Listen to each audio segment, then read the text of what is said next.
Good morning, শুভ সকাল বন্ধুরা। দেখো সকালবেলা উঠে এত বৃষ্টি, মানে সারা রাত বৃষ্টি হয়েছিল, কিন্তু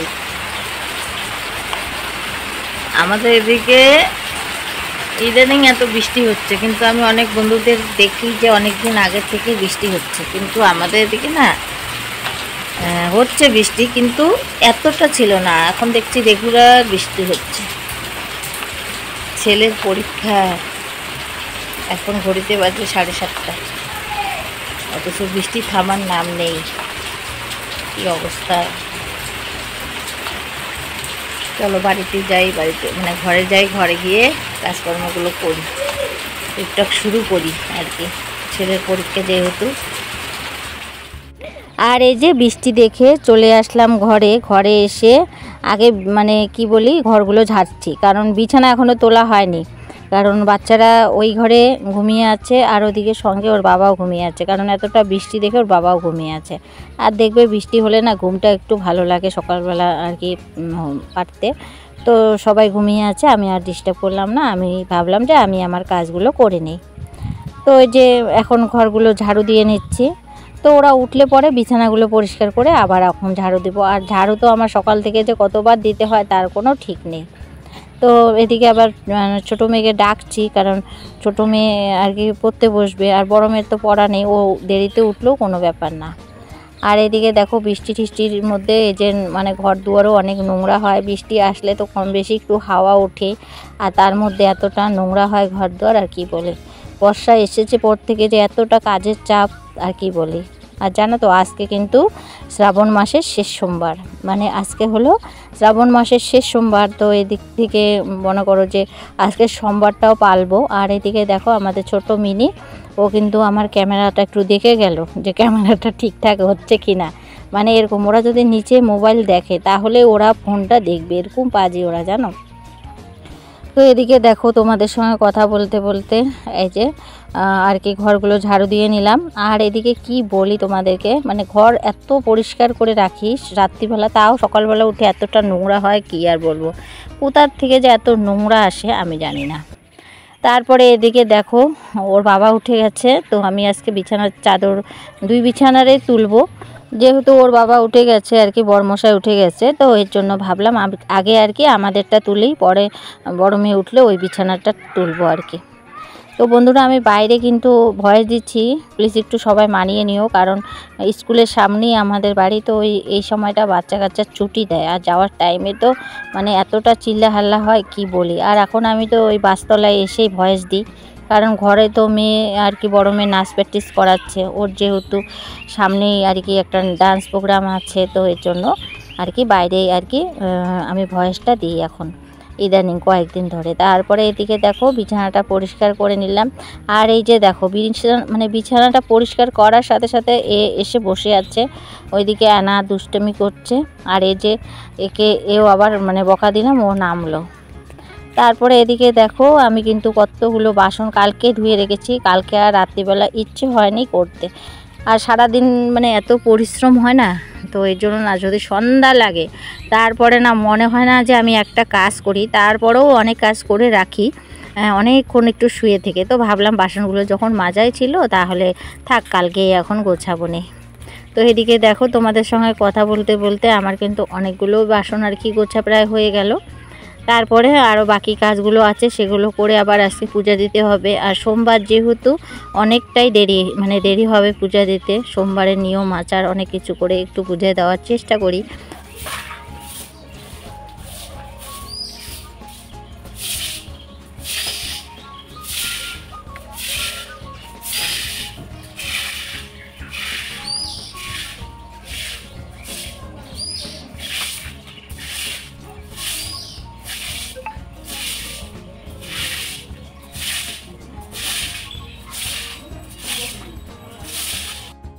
ওদিকে মোটামুটি কাজ সেরে নিয়ে চলে আসলাম বাইরে আসা মানে আমার প্রচুর কাজ। এখন যাব গরুর ঘরে, তারপরে মানে এই পুরো রাস্তাটা আমি কিন্তু আবার ঝাড়ু দিই, কারণ আমাদের গরু ছাগল থাকে তো পটচটি করে, এর জন্য কিন্তু কে আর ঝাড় দেবে, তো এর জন্য আমি কিন্তু পুরো রাস্তায় ঝাড় দিই। আর হলো যদি নোংরা থাকে তো হয়তো পাড়ার লোক বলতেও পারে যে তোমাদের জন্যে আর কি রাস্তাটা নোংরা থাকে, তো এর জন্য না আমি এই লম্বা ঝাড়ুটা বানিয়ে নিয়েছি। তো যখনই আর কি বৃষ্টি কমে বা হলো একটু নোংরা হয়ে যায়, আমি কিন্তু সঙ্গে সঙ্গে এই রাস্তাটা পুরো রাস্তাটা কিন্তু আমি ঝাড় দিই। হয়তো 2বারও কোনো দিন ঝাড় দিই, আর কোনো দিন হয়তো 1বার ঝাড় দিই। মানে যেদিন বেশি রোদ টোদ থাকে সেদিন তো আর রাস্তায় ঠাস্তায় গরু টরু বাঁধার কোনো ব্যাপার নাই, ছাগল বাঁধারও কোনো দরকার নাই, তখন তো ওরা মাঠেই ঘাস ঠাস খায়। আর যখন আর কি বৃষ্টি হয় আর কি, তখন এই গরু বাছুরগুলো রাস্তার মধ্যে বাঁধা হয়, তো বাঁধা হলে কিন্তু নোংরা করে, তো এর জন্য না আমি সব সময় পরিষ্কার পরিচ্ছন্ন রাখার চেষ্টা করি, যেন আমাদের পাড়ার লোক কিছু না বলতে পারে, তার জন্যে। আর এই যে বাইর হয়েছি, আমার কিন্তু ঘরে ঢুকতে ঢুকতে অনেকটাই দেরি আছে, কারণ এদিকে রাস্তাগুলো ঝাড়ু দিব, গোয়াল ঘর পরিষ্কার করব, তারপরে বাসতলায় গরুগুলো বাঁধে সেখানে পরিষ্কার পরিচ্ছন্ন করে তারপরে কিন্তু ঘরে যাব। সকালবেলা আমার প্রচুর কাজ থাকে, কি আর তোমাদেরকে বলি। এমনি সংসারের যে কাজগুলো থাকে সেগুলো তো থাকে, তারপরে এদিকে গরু বাছুর থাকলে কিন্তু এক্সট্রা একটা কাজ। তো এদিকে আমি ঝাড়া পোছা করতে করতে দেখি বড় মেয়ে উঠে গেছে, ও আবার বিছানাটাও পরিষ্কার করে নিয়েছিল। পরে আমি বললাম এটা বিছানার চাদর তুলতে হবে, পরে আবার আমি বিছানার চাদরটাও তুলে নিলাম। আমার না শরীরটা খুব খারাপ, কালকে হঠাৎ করে শরীরটা খুব খারাপ, তাও তো সব কাজকর্ম করে টোরে এখন স্নান করে আসলাম। তো ভাবলাম প্রতিদিন যেহেতু একটা ইন্ট্রো দিই, মানে তোমাদের সামনে আসি, তো এর জন্য আবার তোমাদের সামনে আসলাম। শরীর ভালো হোক আর খারাপ হোক, আমাদের তো হাউস ওয়াইফদের কাজ তো করতে হবে, শুয়ে থাকলে হবে না। তো যতক্ষণ পারি আর কি যে শুয়ে থাকবো না, ততক্ষণ কাজ করতেই থাকি, যখন একদমই পারি না তখন শুয়ে থাকি। তো শরীর একদমই ভালো না, চোখ মুখ দেখলেই হয়তো বুঝতে পারবে, গলার আওয়াজও একদম আসতেছে না, কারণ কথা বললেই মনে কি হাঁপিয়ে যেতেছি, শরীরটা এত খারাপ। তো আজকে যেহেতু শ্রাবণ মাসের লাস্ট সোমবার, তো এখন পূজা দেবো ঠাকুর ঘরে গিয়ে।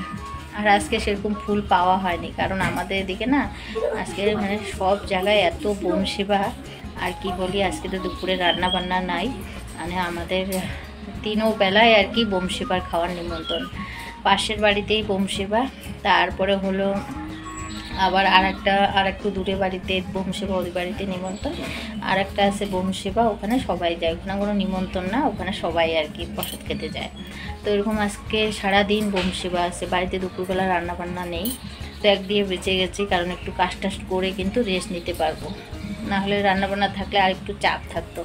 তো যাই হোক, শরীরটা ভালো না, ঠাকুরের আশীর্বাদে আজকে সব নিমন্ত্রণ আমন্ত্রণ আছে, ওখানে খাওয়া দাওয়া করবো, একদিকে বাঁচা গেল। চলো এখন ঠাকুরটা পুজো দিয়ে দিই। অনেক কাছাকাছিও করছি, যেহেতু 2টা বিছানা বেশি ঠেসি তুলছি, তারপর ডেলিকার জামা কাপড় ওগুলোও আছে, তো ওগুলো এখনও মেলে নেই, ভাবলাম যে আগে পূজাটা দিয়ে তারপরে বাইর হই। তো চলো পূজাটা। আর এই যে প্রিয়সী রেডি হয়েছে, শিবের মাথায় জল ঢালতে যাবে, হাই করে দে একটু, হ্যালো। তো এখন যাবে, তা আমি এইদিকে ঘরের পূজাটা সারি। চলো, আর প্রিয়সীকে কেমন লাগছে কমেন্ট করে জানাবে। চলে আসলাম ঠাকুর ঘরে, আর এই যে শিব ঠাকুর আর গোরখনাথ ঠাকুরকে আমি এই বাটিটার মধ্যে বসিয়ে এখন কিন্তু দুধ আর জল দিয়ে স্নান করিয়ে নিচ্ছি। আর স্নান করিয়ে তারপরে কিন্তু আমি অন্য বাটিতে বসাবো, পাথরের বাটিতে। আর যখন আমি আর কি স্নান করে এই বাটিটাতে বেশিরভাগ চেষ্টা করি, তো এই বাটিটা কোনো সময় বন্ধ থাকলে তো ওই তখন পাথরের বাটিটাতে আর কি বসাই। তো দেখে দেখো মানে ত্রিশূল, তারপরে গোরখনাথ, তারপরে হলো শিব ঠাকুরকে জল দুধ দিয়ে ভালো করে স্নান করিয়ে নিলাম।